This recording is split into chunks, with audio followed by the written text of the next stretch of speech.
नमस्कार विद्यार्थियों, हिंदी कक्षा में आपका हार्दिक स्वागत है। हमारी हिंदी कक्षा में हम रचना शिक्षण टॉपिक पढ़ रहे हैं पिछली 2 क्लासेस से। तो रचना शिक्षण के अंतर्गत मैं आपको बता चुकी हूँ कि रचना क्या होती है। रचना क्या होती है? जब हम अपने विचारों को व्यवस्थित कर भाषा के शब्द समूह का प्रयोग करते हुए उसे अभिव्यक्त करते हैं या व्यक्त करते हैं, उसे हम रचना कहते हैं। फिर मैंने आपको ये बताया था कि ये रचना 2 प्रकार की होती है, मौखिक रचना और लिखित रचना। मौखिक रचना में हम मौखिक भाषा के शब्द समूहों का प्रयोग करते हैं अपने मन के विचारों को अभिव्यक्त करने के लिए, और लिखित रचना में हम लिखित भाषा के शब्द समूहों का प्रयोग करते हैं, यानी लिख करके अपने जो विचार हैं उसको अभिव्यक्त करते हैं। तो मौखिक रचना और लिखित रचना ये क्या होती है, इनके बारे में हम जान चुके हैं। और आज की कक्षा में हम बात करने वाले हैं कि चाहे मौखिक रचना हो या लिखित रचना हो, तो इसके लिए या इसमें निपुण करने के लिए हम कौन कौन सी विधियों का, मेथड्स का प्रयोग कर सकते हैं। अगर हमने रचना शिक्षण बच्चे को सिखाना है तो हम किन किन विधियों का प्रयोग कर सकते हैं, आज हमने इस पे बात करनी है। और ये कंबाइंड में ही चलेगी, मौखिक और लिखित दोनों ही रचनाएं इसके अंतर्गत आ जाएंगी, यानी इनका नाम होगा रचना शिक्षण की विधियां। तो देखिए, जैसे मैंने आपको गद्य शिक्षण कराया तो वहां पे भी मैंने आपको विधियां बताई कि गद्य को हम इन इन विधियों से पढ़ा सकते हैं। पद्य शिक्षण पढ़ाया तो वहां भी मैंने आपको बताया था कि पद्य को, कविता को हम इन इन तरीकों से या इन इन मेथड्स का यूज करके, विधियों का यूज करके पढ़ा सकते हैं। इसी तरह से हमने नाटक शिक्षण की विधियां की थी, और इसी तरह से हमने कहानी शिक्षण के लिए मैंने आपको ये बताया था कि कहानी शिक्षण यानी कहानी पढ़ानी है तो कहानी विधि से ही पढ़ाई जाएगी। तो आप हमारा जो ये 5वां शिक्षण है रचना शिक्षण, इसकी विधियों पे हम बात करेंगे, और ये जो विधियां होंगी ये मौखिक शिक्षण और लिखित शिक्षण दोनों पर ही समान रूप से काम करेंगी, दोनों के लिए ही समान रूप से उपयोगी होंगी। तो चलिए इसे पढ़ना स्टार्ट करते हैं। रचना शिक्षण की विधियां।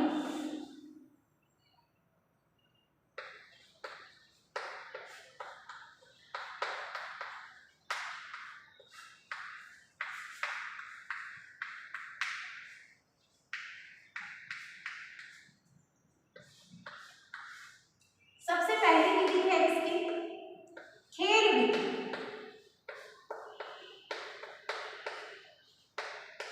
खेल विधि, ये प्लेवे मेथड, ये वर्ड आपने बहुत सुना होगा कि आजकल के बच्चों को प्लेवे मेथड से ही पढ़ाया जाता है, खेल विधि के माध्यम से ही पढ़ाया जाता है।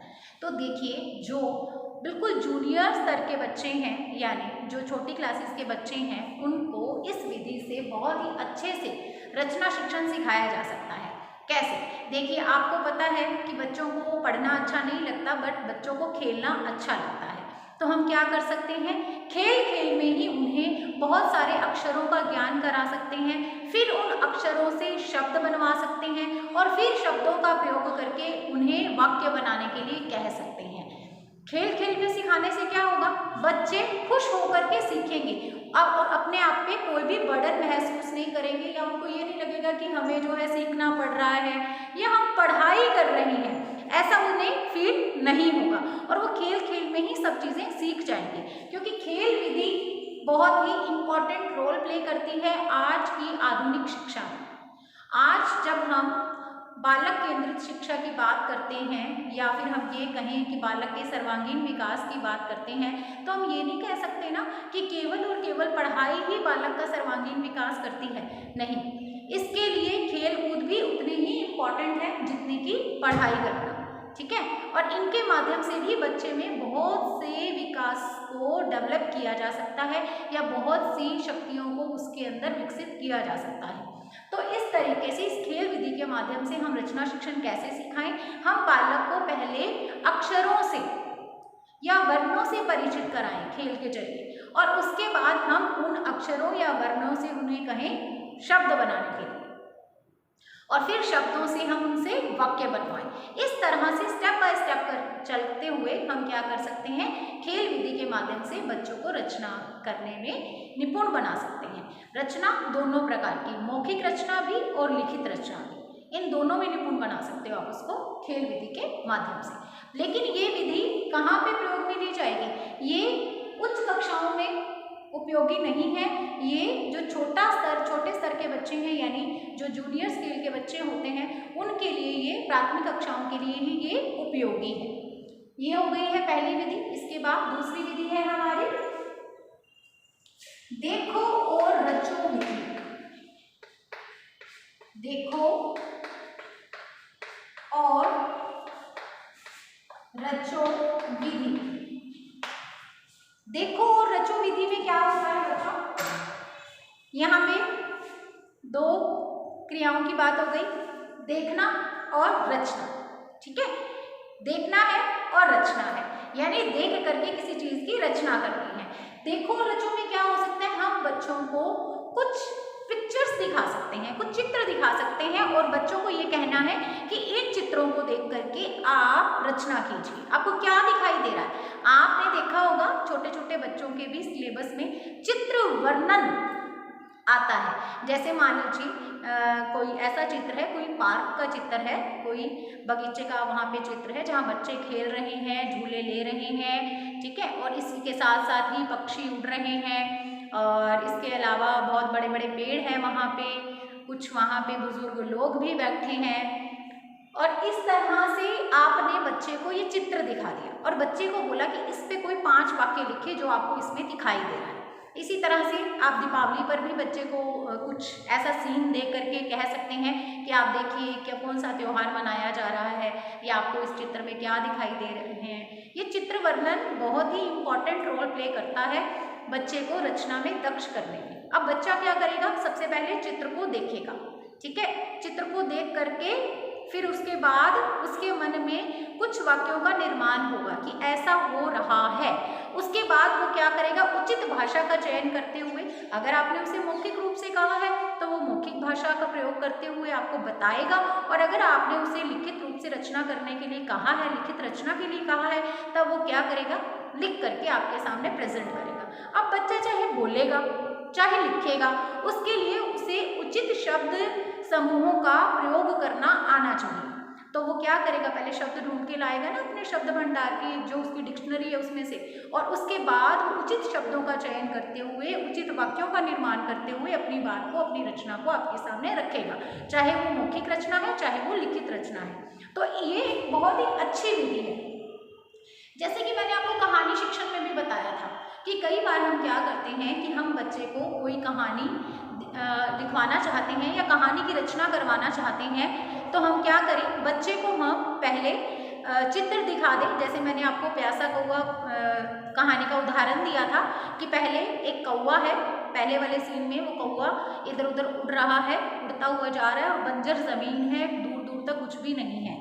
और उसके बाद जो दूसरा था तो वो कौवा थोड़ा ऊपर है, नीचे एक मटका है, मटका जो है वो दिखाई दे रहा है दूसरे चित्र के अंदर, और कौवा उससे थोड़ा सा ऊपर है, यानी कौवे ने वो मटका देख लिया है।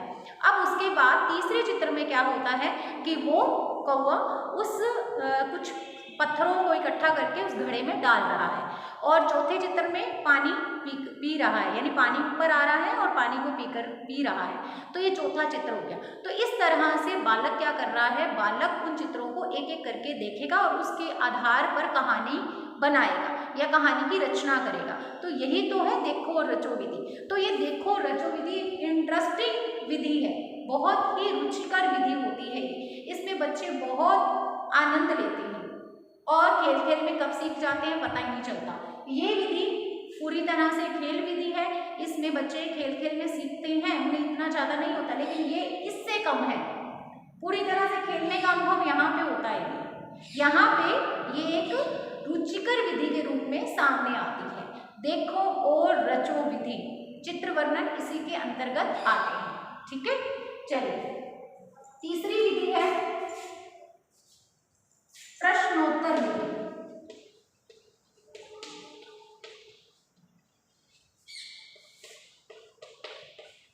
और इसी प्रश्नोत्तर विधि को सुकराती विधि भी कहा जाता है।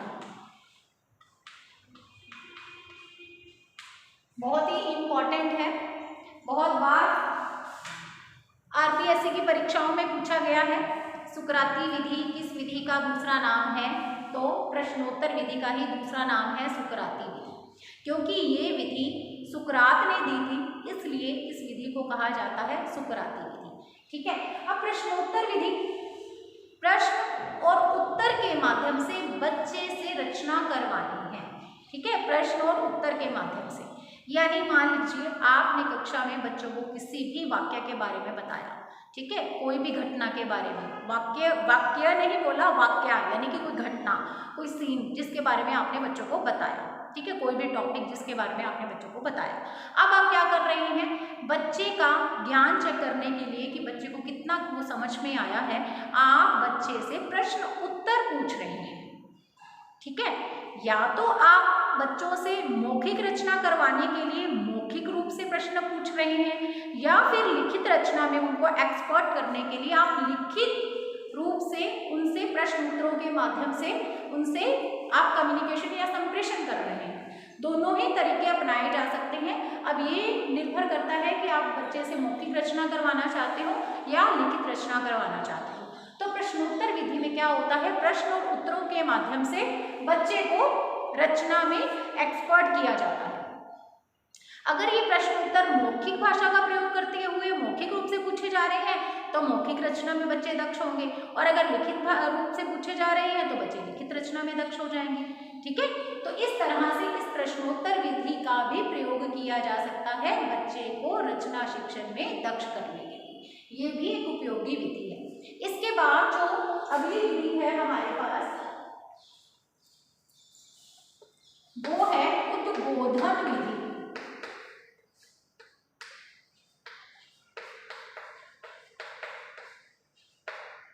उद्बोधन विधि क्या होता है उद्बोधन विधि में? तो सबसे पहले तो मैं आपको ये बता दूं कि ये माध्यमिक स्तर पर प्रयोग की जाती है ये विधि।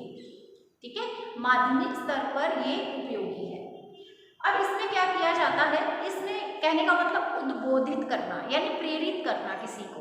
तो इसमें जो शिक्षक होता है वो बच्चे को बहुत सी पत्र पत्रिकाओं या समाचार पत्रों या किताबों के बारे में बताता है। एक टॉपिक होता है, उनको टॉपिक देता है, फिर उसके बाद उनको उस टॉपिक के बारे में कहाँ से पढ़ना है वो सब भी बताता है, और बच्चे फिर उन किताबों से, उन पत्र पत्रिकाओं से या जो भी आपको जो भी सामग्री वो शिक्षक के द्वारा बताई गई है वहाँ से उन टॉपिक्स को पढ़ते हैं और उसके बाद रचना करते हैं। ठीक है, समझ में आया होगा? यानी आपके शिक्षक ने इसके अंतर्गत आपको एक टॉपिक दिया और टॉपिक देने के बाद आपको ये बताया कि इस टॉपिक के बारे में आपको जो भी जानकारी मिलेगी वो इन पत्र पत्रिकाओं से या इन किताबों से मिलेगी। आपका काम क्या है, आप उन टॉपिक्स को उन किताबों, उन पत्र पत्रिकाओं से पढ़ोगे, उसके बारे में सारी जानकारी लेकर के आओगे और उसके बाद रचना करोगे।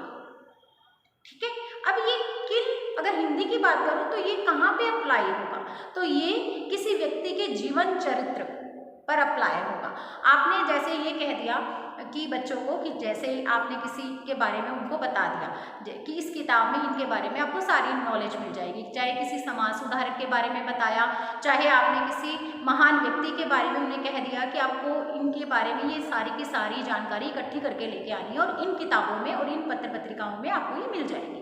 तो बच्चे का काम क्या है, बच्चा क्या करेगा, बच्चा जा करके उस मटेरियल को या फिर उस जानकारी को इकट्ठा करके लेकर के आएगा और फिर आपने उन्हें ये कहा कि आप कोई भी इतने शब्दों का इनके ऊपर कुछ टिप्पणी कह लो या फिर ये कह सकते हैं कि इनके जीवन चरित्र को दिखाओ या फिर इन पर आप सीधी सी बात है ऐसे लिखो, लेख लिखो। तो बच्चा क्या करेगा, जो इतनी सारी सामग्री, इतनी सारा मटेरियल इकट्ठा करके, जानकारी इकट्ठा करके लेकर के आया है, अब आपने उसे ये कह दिया कि 400-500 शब्दों का, 600-700 शब्दों का प्रयोग करते हुए आपने इनके बारे में, इनके जीवन चरित्र को दिखाना है और एक ऐसे तैयार करना है। तो बच्चा क्या करेगा, उसके लिए बच्चे को चुनाव करना पड़ेगा ना, जो इतनी सारी इन्फॉर्मेशन है उसमें से उस इन्फॉर्मेशन या उस जानकारी का वो प्रयोग करेगा जो कि वहाँ पे समा जाए उतने शब्दों में और उस व्यक्ति के बारे में सब कुछ पता भी चल जाए। तो इस तरह से आप हिंदी में इसका यूज कर सकते हो। इसी के अलावा कोई ऐतिहासिक वर्णन भी करवा सकते हो बच्चे से, किसी ऐतिहासिक स्थान का आपने वर्णन करवाना है तब भी आप ऐसा ही कर सकते हो। तो इस तरह से ये उद्बोधन विधि काम करती है। जिसमें हम क्या करते हैं, टॉपिक बताते हैं। टॉपिक बताने के साथ ही बच्चे को हम क्या बता देते हैं, तो बच्चे को हम कहाँ से उसे पढ़ के आना है वो भी बता देते हैं। अब उसके बाद बच्चे का काम शुरू हो जाता है। बच्चे ने क्या करना होता है, बच्चा वहाँ से सारी जानकारी प्राप्त करके लाता है और उसके बाद रचना करता है। अगली विधि है हमारी 5वीं विधि, प्रबोधन विधि।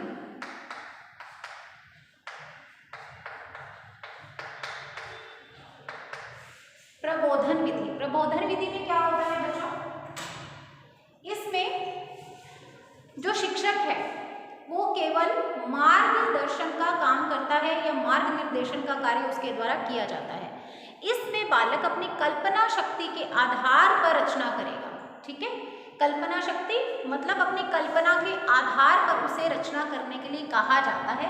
यहाँ पे अध्यापक का कार्य केवल मात्र बच्चे को गाइड करना होता है। ठीक है, और इससे क्या होता है, इससे बच्चे में स्वावलंबन की जो कह सकते हैं शक्ति का विकास होता है। ठीक है, आत्मनिर्भर बनता है बच्चा, और बच्चे की जो कल्पना शक्ति है उसको उड़ान भरने का जो है अवसर मिलता है। इसमें उसको स्वतंत्रता प्रदान की जाती है कि जो भी आपको लगता है, जो भी टॉपिक आपको अच्छा लगता है उस पर आप रचना करें, और टॉपिक भी वो अपनी मर्जी का ले सकता है। ठीक है, तो पूरी तरह से उसे प्रबोधित किया जाता है, कहा जाता है, गाइडेंस दी जाती है कि आपने इन स्टेप्स को फॉलो करते हुए अपने मन से किसी भी टॉपिक के ऊपर अपनी कल्पना के आधार पर रचना करनी है। वो मौखिक रचना भी हो सकती है और वो लिखित रचना भी हो सकती है। मैं पहले ही बता चुकी हूँ कि इन सारे मेथड्स को आप अपने अनुसार लिखित और मौखिक दोनों ही रचनाओं में बच्चों को दक्ष करने के लिए कर सकते हैं। चलिए अगली विधि है हमारी, इस विधि का नाम है रूपरेखा विधि।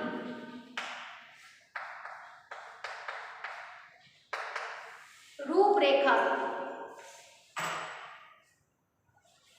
अब ये रूपरेखा क्या होती है, किसी भी चीज की हमें पॉइंट्स बता दें कि इन इन बिंदुओं का पालन करते हुए आप रचना करें।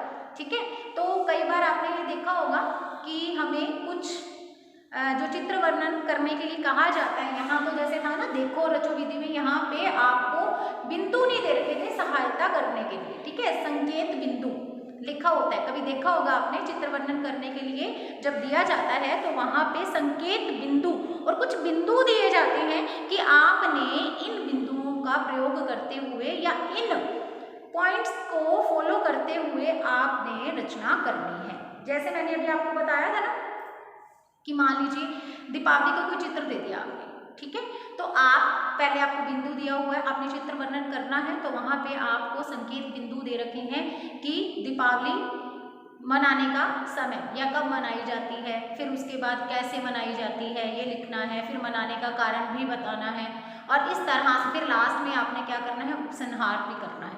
इस आधार पर आप कई बार बच्चे को निबंध लिखने के लिए भी देते हैं, निबंध के अंतर्गत भी इनका प्रयोग किया जाता है। तो कुछ नहीं करना, केवल रूपरेखा बतानी है आपने सिर्फ बिंदु बताने हैं, आपने केवल बच्चे को संकेत देना है, इंडिकेशन देना है कि आपने इन बिंदुओं का ध्यान रख करके फिर रचना करनी है। अब बालक का खुद का ये तर्क या कल्पना शक्ति काम करेगी कि बालक उन बिंदुओं के अंतर्गत लिखता क्या है। ठीक है, ये उसका काम है। आपने तो केवल स्टेप बता दिए हैं, बिंदु बता दिए हैं, हेडिंग बता दी है, हेडिंग के अंदर क्या लिखना है ये बच्चा डिसाइड करेगा, या बच्चा अपनी कल्पना शक्ति तर्क शक्ति के आधार पर उन बिंदुओं के अंदर का जो मैटर है उसको लिखेगा। ठीक है, पॉइंट्स की हेडिंग बता दी है आपने, आगे का काम बच्चे का है। ये है रूपरेखा विधि। हमारी अगली विधि है अनुकरण विधि। अनुकरण विधि,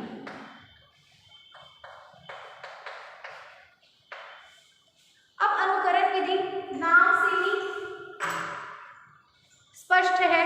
अनुकरण करना, क्या करना, किसी को देख करके सीखना या नकल करना अनुकरण होता है। तो इसमें अब किसकी नकल की जाएगी, जो आपका आइडियल है आप उसी की नकल करोगे ना, और आइडियल कौन होता है क्लास के अंदर, शिक्षक। तो यहाँ पे शिक्षक पहले बच्चों के सामने एक रचना प्रस्तुत करेगा, यानी अपना आदर्शवाद दिखाएगा। आदर्श रूप में एक रचना प्रस्तुत करेगा, चाहे वो मौखिक रचना होगी या फिर लिखित रचना होगी, जैसा भी आप सिखाना चाहते हैं बच्चे को। मौखिक रचना में दक्ष करना चाहते हैं तब आप क्या करेंगे, मौखिक रूप से उसके सामने अपनी कोई आदर्शात्मक रूप में रचना प्रस्तुत करेंगे, या फिर लिखित रचना में उसको एक्सपर्ट करना है तो लिखित रूप से आप उसके सामने प्रस्तुत करेंगे। तो यहाँ पे स्टूडेंट आपको फॉलो करेगा, आपका अनुकरण करेगा, जैसा आप करेंगे वैसा ही बच्चा करेगा। तो आप किसी टॉपिक पे बच्चे के सामने आदर्श रूप में एक रचना प्रस्तुत करेंगे और उसके बाद बच्चे से भी ऐसा ही करने के लिए कहेंगे। ये होगी आपकी अनुकरण विधि। उसके बाद आपकी जो अगली विधि है और जो अंतिम विधि है वो है तर्क विधि। ठीक है, तर्क विधि, और इसी विधि को कहा जाता है विचार विधि।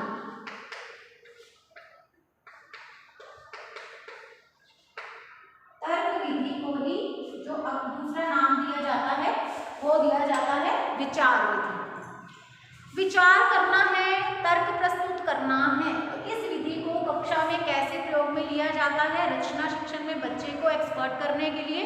तो सुनिए, इसमें क्या किया जाता है, कुछ ऐसे टॉपिक्स लिए जाते हैं समाज के या कुछ ऐसे टॉपिक्स जो विवादग्रस्त हैं, जिन पर किसी भी कंक्लूजन पर नहीं पहुंचा जा सकता कि ऐसा होना चाहिए या ऐसा नहीं होना चाहिए, या फिर ऐसा हुआ है तो सही हुआ है, ऐसा हुआ है तो गलत हुआ है, कुछ कह नहीं सकते, सबकी सोच अपने अपने अनुसार है। तो ऐसे टॉपिक्स का चुनाव किया जाता है इस विधि में।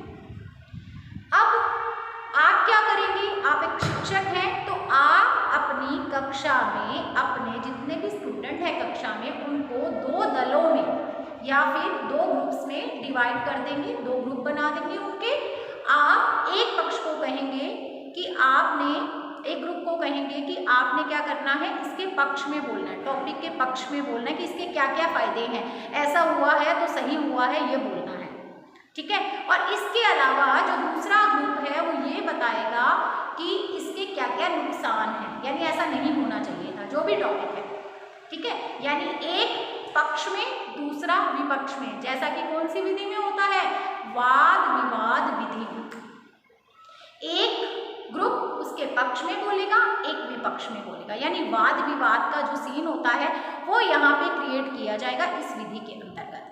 अब इसमें निर्णय लेने का काम कौन करेगा, तो निर्णय लेने का या निर्णायक की अध्यक्ष की जो भूमिका होती है वाद विवाद विधि में, वो यहाँ पे बनेगा जो अध्यक्ष, वो होगा शिक्षक। शिक्षक का काम क्या है, हर एक चीज़ को नोट करना, ये देखना कि किस बच्चे ने अच्छी तरह से अपनी बात को रखा है, क्योंकि जब पक्ष विपक्ष की बात होती है तो तर्क प्रस्तुत करने पड़ते हैं, अभिव्यक्ति चेक की जाती है कि कौन अपनी बात को अच्छे से कह पाता है, सामने वाले को प्रभावित कर पाता है, अपनी बात के अकॉर्डिंग सामने वाले की सहमति प्राप्त कर पाता है कि हाँ जी बिल्कुल सही कहा जा रहा है, कहने का तरीका होता है ना बात को। तो ये सब चीज़ें बच्चे को अच्छे से आ जाएंगी इस तर्क विधि से। अब बच्चे को देखो इसके लिए कितनी मेहनत करके आनी पड़ेगी। आपने टॉपिक बताया है तो बच्चा, यानी बच्चे कहने का मतलब वो जो एक ग्रुप के बच्चे हैं वो उसके, अगर मान लीजिए आपने पक्ष में बोलने के लिए उनको कहा है तो वो क्या करेंगे, सारा पहले मैटर तो कलेक्ट करके लेके आएंगे ना, तभी बोल पाएंगे। उस मैटर को कलेक्ट करेंगे, फिर उसके बाद अपना कोई ऐसा लीडर ढूंढेंगे जो वहाँ पे बोल पाएगा, तो मेहनत लगेगी ना। और इससे हम ये भी कह सकते हैं कि इनमें क्या होगा, स्वाध्याय की आदत का विकास होगा, क्योंकि ये मटेरियल खोजेंगे, फिर उसका संश्लेषण विश्लेषण करेंगे और उसके बाद कोई ऐसा लीडर खड़ा करेंगे जो उसको अच्छी तरह से बोल सके। क्योंकि क्या किया जाता है वाद विवाद में, आपने सामने वाले की बात को काटना होता है, तो आप में लीडरशिप का गुण होना चाहिए, जो भी अपने ग्रुप को रिप्रेजेंट करने वाला लीडर है वो। तो इस तरह से ये जो तर्क विधि है या जो विचार विधि है, इसमें वाद विवाद के दौरान आप क्या कर रहे हैं, आप वहाँ पे अध्यक्ष बने हुए हैं, आपकी निर्णायक की भूमिका है, टीचर वहाँ पे निर्णय लेने का काम करेगा। और इसके अतिरिक्त वाद विवाद के दौरान तो क्या होगा, बच्चा मौखिक रचना में एक्सपर्ट हो जाएगा। ठीक है, यहाँ पे जब वो बोलेगा मौखिक भाषा का प्रयोग करते हुए तो वो क्या करेगा, मौखिक रचना में एक्सपर्ट हो जाएगा और इसके बाद उसको लिखित रचना में भी एक्सपर्ट किया जा सकता है। कैसे? आपका सवाल होगा कि मैम कैसे, बताइए। तो आप लिखित रचना में उसको कैसे एक्सपर्ट करेंगे, जो जब भी ये वाद विवाद आप कराएंगे तो अंतिम में आपने बोलेंगे कि ये जो भी सीन क्रिएट हुआ है इसको आपने लिखित रूप में लिखना है। अब बालक ने जो अपनी आंखों से देखा है उसको आधार बना करके वो उसे लिखेगा भी सही, तो दोनों रचनाओं का इसमें समावेश हो जाएगा, मौखिक रचना का भी और लिखित रचना का। ठीक है, तो ये है रचना शिक्षण की विधियां। खेल विधि, देखो और रचो विधि, प्रश्नोत्तर विधि और उद्बोधन विधि, प्रबोधन विधि, इसके बाद आपकी विधि है रूपरेखा विधि, फिर उसके बाद अनुकरण विधि और तर्क विधि, जिसे हम विचार विधि भी कहते हैं। ये है रचना शिक्षण की 8 विधियां। अब अभी भी रचना शिक्षण हमारा कंप्लीट नहीं हुआ है। रचना शिक्षण के बारे में जितनी भी जानकारी थी वो तो हमने ले ली है, लेकिन इसके साथ ही रचना किसकी करें, इसके अंतर्गत क्या आता है? इसके अंतर्गत आता है पत्र रचना और इसके साथ ही निबंध रचना। तो पत्र रचना और निबंध रचना के बारे में हमें अभी नॉलेज लेनी बाकी है, जो हम अगली कक्षा में पढ़ेंगे या लेंगे। तो अब हम मिलेंगे अगली कक्षा में। जय हिंद।